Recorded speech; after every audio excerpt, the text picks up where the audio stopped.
उत्तर प्रदेश में निकाय चुनाव का रास्ता साफ हो गया है और यदि सब कुछ ठीक ठाक रहा तो अगले महीने निकाय चुनाव होने की पूरी संभावना है। ऐसा इसलिए है क्योंकि निकाय चुनाव को लेकर गठित ओबीसी आयोग ने अपनी रिपोर्ट तैयार कर ली है और मुख्यमंत्री योगी आदित्यनाथ को सौंप दी है। इस रिपोर्ट को सीएम योगी जल्द ही कैबिनेट की बैठक में रखेंगे। वहीं रिपोर्ट आने के बाद उत्तर प्रदेश की राजनीति भी अचानक गर्मा गई।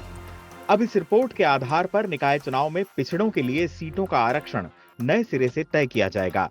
खास बात यह है कि आयोग ने यह रिपोर्ट तय समय सीमा से करीब 22 दिन पहले ही सरकार को सौंप दी है। 350 पेज की इस रिपोर्ट को 2 महीने 10 दिन में तैयार किया गया। आयोग की तरफ से जैसे रिपोर्ट आ जाएंगी, मुझे ऐसा लगता है सरकार चुनाव में चली जाएगी तो ऐसा लगता है कि मार्च अप्रैल के अंतिम सप्ताह में चुनाव संभावना हम लोग मतदान कर लेंगे। बाकी तो आयोग को तय करना, लेकिन मुझे ऐसा लगता है। अब राज्य सरकार आयोग की रिपोर्ट को इसी महीने सुप्रीम कोर्ट में रखेगी और चुनाव कराने की इजाजत मांगेगी। सुप्रीम कोर्ट से अनुमति मिलते ही मेयर और अध्यक्ष की सीटों के आरक्षण का काम शुरू हो जाएगा।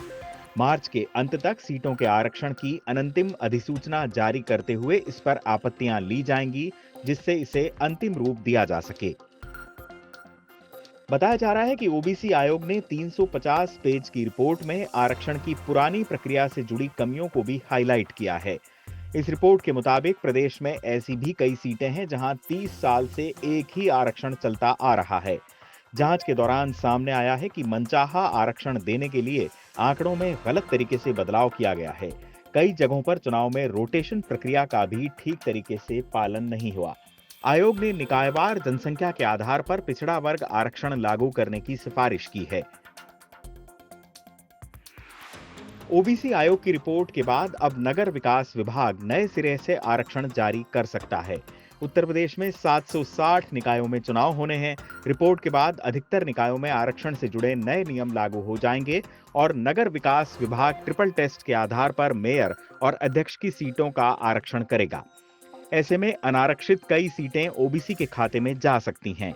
वहीं चुनाव को लेकर राज्य निर्वाचन आयोग ने भी तैयारी शुरू कर दी है। ये चुनाव 2022 में ही कराए जाने थे, लेकिन आरक्षण के मुद्दे पर चुनाव की तारीख टल गई। दरअसल इस चुनाव में ट्रिपल टेस्ट फॉर्मूले का ध्यान नहीं रखा गया था।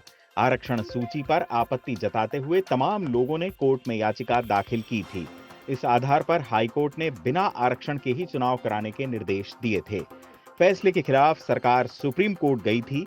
सरकार का पक्ष सुनने के बाद सुप्रीम कोर्ट ने सरकार को आयोग का गठन कर 31 मार्च तक जिलों का सर्वे करा के रिपोर्ट तैयार कराने के लिए कहा था। बाद में सरकार ने एक आयोग का गठन किया। चुनाव आज तक।